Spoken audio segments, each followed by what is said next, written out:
बिस्मिल्लाहिर्रहमानिर्रहीम और अस्सलाम वालेकुम। आज अक्टूबर की 13 तारीख है और पाकिस्तान में इस वक्त जुमे की दोपहर है। आज अभी तक की सबसे इम्पॉर्टेंट खबरें और उनके ऊपर मेरा तजिया।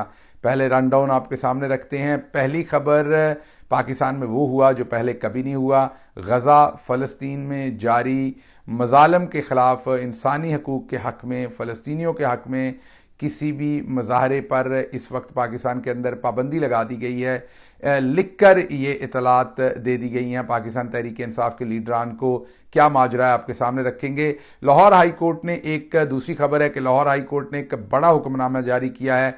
अगर पाकिस्तान तहरीक इंसाफ को जलसे की इजाज़त नहीं मिलेगी तो कोई भी जलसा नहीं करेगा। बड़ी ऑब्जर्वेशन है, बड़ा हुक्म है, ये आपके सामने रखेंगे। तीसरी खबर आपके सामने रखनी है कि पुलिस को आज़ादी दी गई थी पाकिस्तान तहरीक इंसाफ को फेंटा लगाने की, उठाने की, पामालियाँ करने की। पुलिस का हाथ खुल गया है। अब जो आवाज़ उठाता है उसके साथ वही सलूक किया जाता है। पूरे मुल्क के अंदर असातिज़ा को फेंटा लगाया जा रहा है, जेलों में फेंका जा रहा है। इस टाइम प्रोफेसर्स और टीचर्स जो हैं वो अताब का शिकार हैं। ये क्या सारा मामला है, ये आपके सामने रखेंगे।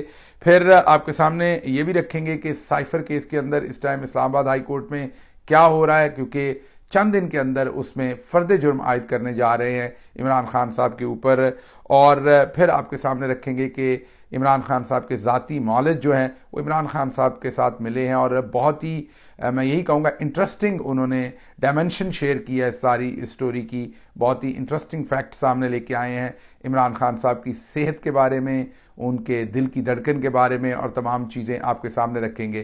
पहली खबर की तरफ आते हैं। पहली खबर वो है जो सुन के शायद आपको भी यकीन ना आए, जो सुन के शायद आपको भी एहसास ना हो कि ये वाकई पाकिस्तान के अंदर ऐसा हो सकता है या नहीं, लेकिन वो हो गया है।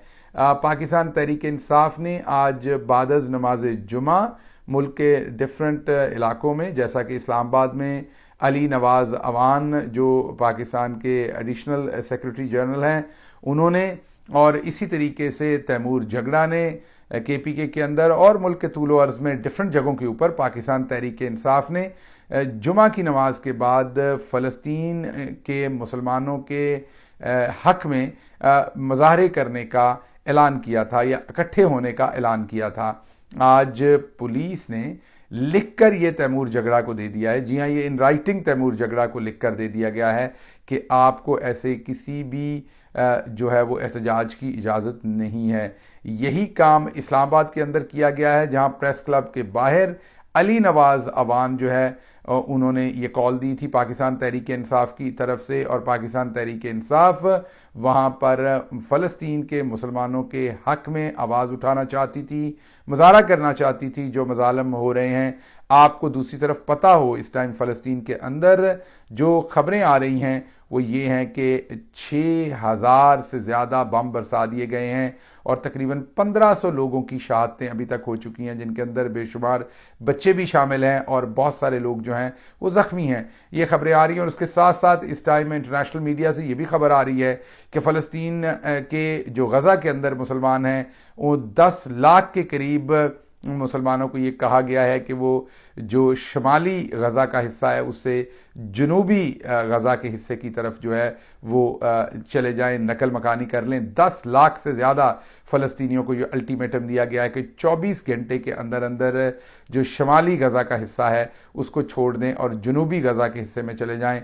आपको ये पता हो कि गज़ा जो है वो कोई बहुत बड़ी जगह नहीं है, वो कोई 5 किलोमीटर चौड़ी पट्टी है और 25 किलोमीटर तकरीबन जो है वो लंबाई है उसकी। 5-6 किलोमीटर उसकी चौड़ाई है उस पट्टी की और 25 किलोमीटर के करीब उसकी लंबाई है। तो आप खुद ही समझ लीजिए ये कितनी बड़ी जगह है और 10 लाख लोगों को एक हिस्से से दूसरे हिस्से में जाने का कहा गया है। 24 घंटे में ये मुमकिन तो नहीं है। इसका मतलब ये कि जब ग्राउंड इन्वेजन होगी, मीन इजराइल की जो फौज है अब उसके अंदर घुसने जा रही है, तो एक बहुत बड़ा क्राइसिस पैदा होगा। इससे पहले जब हमास ने फ़लस्तीन के अंदर इन्वेजन की थी या ग्राउंड के अंदर दाखिल हुए थे तो आपने देखा कि वो भी एक बहुत बड़ी इंटरनेशनल न्यूज़ बनी, बहुत ज़्यादा उस पर भी कंट्रोवर्सी बनी। इस सारे मामले का एक बहुत ही अर्जेंट हल चाहिए, अक़वाम मुत्तहिदा को इंटरवीन करना चाहिए, पीस टॉक्स होनी चाहिए, एक ऐसा हल निकलना चाहिए जो तमाम इस मामले को सुलह जोई की तरफ लेके जाए। बहरहाल इस वक्त अगर आप देखें तो पूरी दुनिया इसकी इसकी लपेट के अंदर आई हुई है। अमेरिका इसके अंदर अपनी वाज़े पोजीशन लिए हुए है, रूस इसके अंदर अपनी वाज़े पोजीशन लिए हुए है, ईरान और सऊदी अरेबिया के जो हेड ऑफ स्टेट हैं, मीन एक तरफ प्रिंस मोहम्मद बिन सलमान और दूसरी तरफ ईरानी प्रेसिडेंट, वो आपस में इस पर बात कर रहे हैं। कतर इस पर बात कर रहा है, यूएई कर रहा है, उर्दन कर रहा है, इजिप्ट कर रहा है। तमाम मुल्क और सबसे इम्पॉर्टेंट टर्की के जो प्रेसिडेंट हैं वो इसके ऊपर, तैयब उर्दगान, वो बात कर रहे हैं। गर्ज के बरतानिया कर रहा है, फ्रांस कर रहा है, पूरी की पूरी दुनिया इस पर बात कर रही है। अगर कोई नहीं कर रहा तो वो पाकिस्तान नहीं कर रहा, और पाकिस्तान के अंदर फड्डा है सारे का सारा। इंपॉर्टेंट बात है सबसे बड़ी, साइफर और कैदी नंबर 804। पाकिस्तान का तमाम फोकस कैदी नंबर 804 और साइफर के ऊपर है, जबकि पूरी दुनिया इस टाइम इजराइल और फलस्तीन का जो क्राइसिस है उसके ऊपर बात कर रही है, सर जोड़े बैठी है, अपना अपना रोल प्ले कर रही है। हमें सिर्फ ये बताया गया है कि आप साइफर पर तवज्जो दें, और किसी किस्म की ना तो कोई खबर निकल रही है कि हमारी हुकूमत क्या करने जा रही है, और ना ही किसी किस्म के एहतजाज की इजाज़त दी जा रही है। जो मैंने आपके सामने रखा कि पाकिस्तान तहरीक इंसाफ आज बादज नमाज जुमा एहतजाज करना चाहती थी प्रेस क्लब इस्लामाबाद के सामने, इसी तरह पेशावर में, और उनको लिखकर पुलिस ने दे दिया है कि आपको ऐसे किसी एहतजाज की ज़रूरत नहीं है, इजाज़त नहीं है। मतलब कहने का ये है कि अब मजलूमों के लिए भी आप पाकिस्तान के अंदर आवाज़ नहीं उठा सकते। एक तरफ ये सिचुएशन है, दूसरी तरफ मजलूम खुद बाहर निकले थे। वो थे पाकिस्तान के टीचर्स, पाकिस्तान के प्रोफेसर्स कॉलेजेस के, जिनको ये लगता है कि उनको हकूक नहीं मिल रहे उनकी नौकरियों के ऊपर, उनको तनख्वाह पूरी नहीं मिल रही।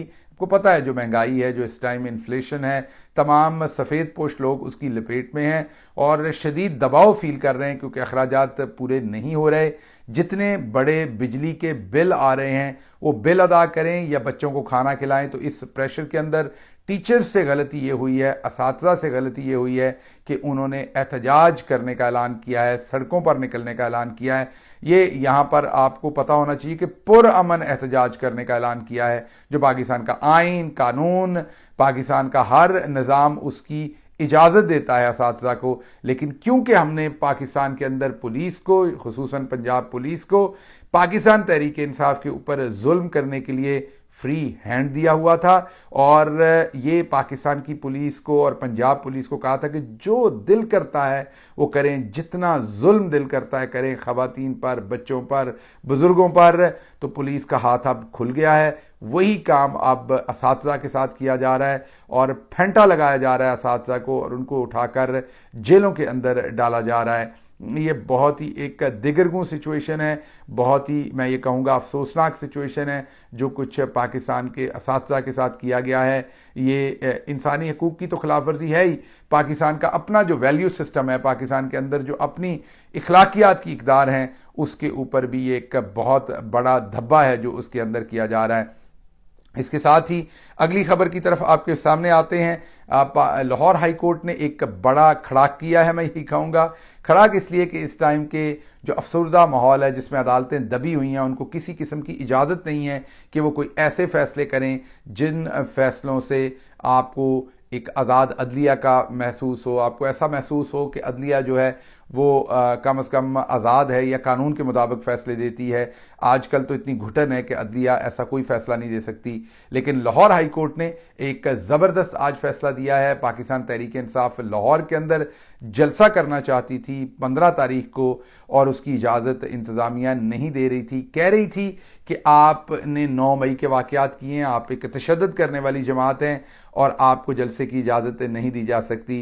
ये डीसी साहब का फरमान है, लेकिन डीसी साहब को नवाज शरीफ नज़र नहीं आ रहे, जिन्होंने और कुछ नहीं, पाकिस्तान के आर्मी चीफ को ही अगवा कर लिया था। याद कीजिए जब प्रेसिडेंट मुशर्रफ के त्यारे को हाईजैक कर लिया गया था और वो उसको हवा में मुअल्लक कर दिया गया था, और ये कहा गया था कि इंडिया चले जाइए, मीन पाकिस्तान के आर्मी चीफ को कहा था कि हिंदुस्तान चले जाइए और वहाँ लैंड कर लीजिए। लेकिन क्या खूबसूरती है हमारी इस्टेब्लिशमेंट की कि आज उसी नवाज शरीफ को फिर सर का ताज बनाया गया मुशर्रफ साहब के बाद, और फिर सर का ताज बनाने के बाद डॉन लीक्स हुई, फिर उनके साथ लड़ाई लड़ी गई और आज फिर दोबारा उनको सर का ताज बनाया जा रहा है। और वो एक पीसफुल जमात है, इसी तरीके से तहरीक लब्बैक को एक पीसफुल जमात समझ के इजाज़त दी जाती है। इस तरीके से पीपल्स पार्टी अपने ज़माने में त्यारे हाईजैक से लेके सब कुछ कर चुकी है, उनको इजाज़त दी जाती है। लेकिन पाकिस्तान तहरीक इंसाफ को कहा जाता है कि आप एक तशद्दुद अमेज़ पार्टी हैं।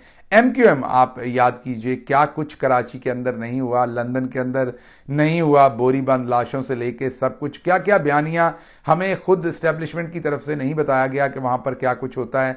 उनको भी अब इजाज़त दी जाती है हर चीज़ की, लेकिन इजाज़त नहीं दी जा रही तो वो पाकिस्तान तहरीक इंसाफ को नहीं दी जा रही। ये कितनी बड़ी मुनाफकत है, ये कितना बड़ा आपके सामने एक मैं ये कहूँगा कि कानून को इस्तेमाल करने की, कानून को और इंसानी हकूक़ को और बुनियादी डेमोक्रेटिक राइट्स को पामाल करने के लिए कानून को अपने हाथों में इस्तेमाल किया जा रहा है। ये सब कुछ जो किया जा रहा है वो आपके सामने। लेकिन लाहौर हाई कोर्ट ने बेहतरीन ऑब्जर्वेशन दी है।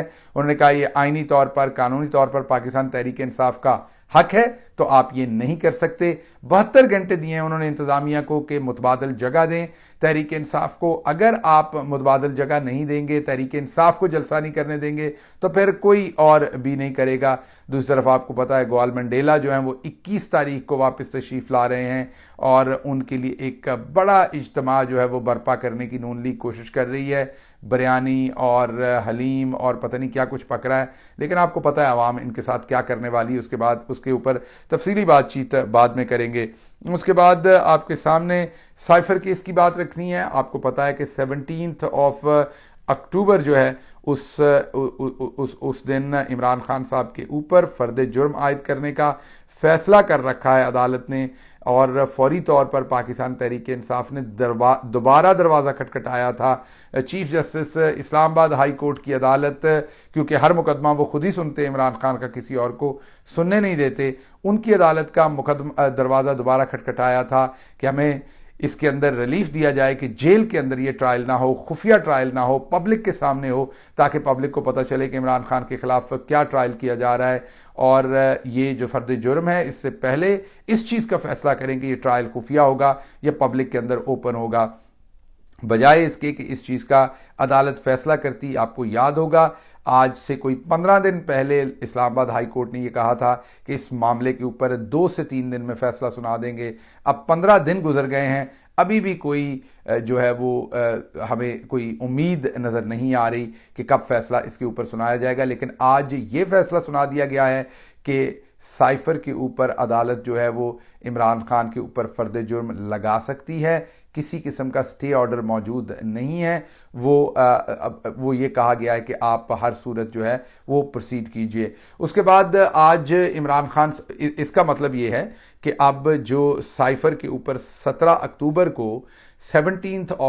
को जो फर्द जुर्म इमरान खान के ऊपर लगानी है, जिसके बाद उन्हें सज़ा देने का अमल बहुत तेज़ी से मुकम्मल कर लिया जाएगा, उसकी आज इजाज़त दे दी है बाकायदा जस्टिस आमिर फारूक साहब ने। और उन्होंने कहा है कि मैं कोई स्टे ऑर्डर इसके ऊपर नहीं है, तो ट्रायल कोर्ट जो है वो प्रोसीड कर सकती है। वाज़े तौर पर आपको कनावेंस नज़र आ रही है, वाज़े तौर पर आपको नज़र आ रही है तमाम जो फैक्ट्स हो रहे हैं, जो इस टाइम आपके सामने मैं रख रहा हूँ, ये तमाम जो इवेंट्स हो रहे हैं, इनमें वाज़े तौर पर नज़र आ रहा है कि साइफर केस के अंदर इमरान खान साहब को नाहक झूठा मुकदमा बनाकर उसमें सज़ा दी जा रही है। इसके साथ ही इमरान खान साहब के जो ज़ाती मौलिज हैं, डॉक्टर आसिम नाम है उनका, वो मिले हैं इमरान खान साहब को। उन्होंने तफसीलन चेक किया है इमरान खान साहब को, उसकी तमाम डिटेल्स और कुछ खबरें आज के पंजाबी वीलॉग में आप देख सकते हैं। उसके अंदर इन तमाम चीज़ों को डिस्कस किया है। और इसके साथ ही मुझे इजाज़त दीजिए। अल्लाह आपका हामी और नासिर हो। पाकिस्तान जिंदाबाद।